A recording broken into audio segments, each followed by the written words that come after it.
Hello, welcome back to Blender Sushi LiveENODING. We're gonna continue from where we left off last time. Um, Using the Sverchok add-on, we were able to generate this bunch of Rubik's Cube, all with the face being colored using random color. And I'm gonna just copy the setup from this one, just copy link, and then just hide this and jump to Blender right away and create a new node tree and then paste the geese address in here and then import. It should generate for you this the setup that we have last time. There might be like a material that we need to fix. It seems to be working for Blender internal, but I think I'm gonna try to use cycles anyway, so it's cleaner. I'm gonna switch to cycles, and I'll let Sverchok generates the cube again with the vertex color data. With the material, I'll actually gonna make it myself. So create a new cycles material and give it attribute Sverchok color. This is the name of the color data from Sverchok. Just plug it into the color and back to Sverchok here and simply assign the material into this guy. And let's check it out. Okay, cool. Seems to be working. I'll save this. This is a vertex color variation. So this is a little bit more advanced than the last time. So we know that we're able to randomize the seed and get a different coloration. So that's quite nice. What we couldn't do last time is to, if you want to generate random color for each box, how do we do that? So that's a question. So let me quickly. Okay, let me quickly adjust this. How many color do we have? Seems like a lot of color. Okay, make it like just 3 color and then okay, save this again. File, save as. Let's investigate this a little bit. So what do we have here? Box and then all this stuff. I'll tidy up a little bit. So instead of box, we can actually have anything, including the icosphere. I will use shift and then left mouse drag to tidy this up. So we can actually replace this box with anything. This one, I'll make it just 2 by 2 for now. Actually 3 by 2, so we have 6. Instead of using box, I'll use something simpler. Just plain grid, vertices and polygon, and we should have this. Let's make it 5 by 5. So this one I'll scale it a little bit. So 5 by 5. Okay, that's not too bad. Okay, so the idea is really to be able to have random colorations for each and every objects being generated. There are a few different ways to do this. You can actually separate this into 2 steps, you know, like generate all your objects first, and then for the second process you just reload all the objects and then assign this vertex color randomly for each object. Or in this case, we are actually doing everything in one go. This is probably not recommended, but still this is pretty cool. If you understand the whole process is okay, you can actually do it this way anyway. The trick here, in order to have random color, is to do some kind of monad, some kind of grouping. And in this case, I think we can do it from here.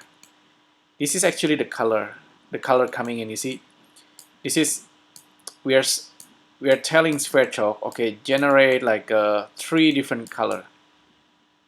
or 4 different color or 5 different color. Generate random 5 different color, and then from 5 different color, Sverchok's gonna pick the color from here, list item. So this is doing like a lot of vectorizations underneath, but this is the color actually, basically list repeater and what's not. The actual color is only, let's say if we want just 3 color, this is the color that we have. So 1 2 3 1 2 3 1 2 3. This is RGB value for 3 colors, and in order to have color that's random for each and every generators, we simply need to turn this into a monad. So I'll separate this guy, and we're not gonna need the list repeater. I'm gonna cut it over there, and I'm going to duplicate this one and turn it into a monad. So let's see, this is the color out.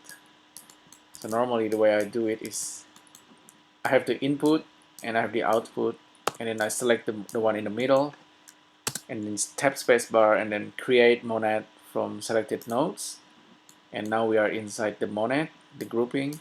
So we still have the option for the size, and then we have this output, which is a vector data. It goes in there, and we can also do randomization of the seed in here. There are many ways to do this. I'll just keep it simple, just use math, and this is gonna be a number. This math will be adding it, so add, okay. This is for each and every seed, okay. So this is I'll name it seed. So the first seed, we're gonna need a float to integer. So this is the first seed, goes into this guy. Second one, I just added with 1, goes into second one. I'll just add it with 100, so it's the seed value is a bit far from each other. Probably doesn't matter too much. For every seed, we get a different value anyway. So this is going to be RGB, and then the output's going to be RGB color. Now I go up, and this is like color generator. Color pair generator. So it's a really, we can specify how many color do you want, 3 or 5 or 6, whatever, and we can randomize the seed in here. And we're gonna turn on vectorize. You see there's a new option here, loop. That's I'll try to do that in the next live noding. Okay, anyway, we have this color generator. This is our color that we specify. I'll plug this into that guy, and hopefully we get a result over here depending on the seed. Let me try that. So okay, that seems to work. With the seed, I actually can give it a different number, and it's already working. The seed value is supposed to be like an integer.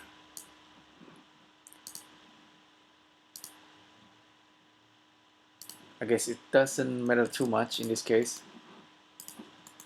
So I just gonna give like a random integer value, plug into this guy, and you can see it's already happening. How many objects we have? 1 2 3 4 5 6. The objects number is depending on the matrix transformations that we have here. So list length, just get the value, the total number of the objects.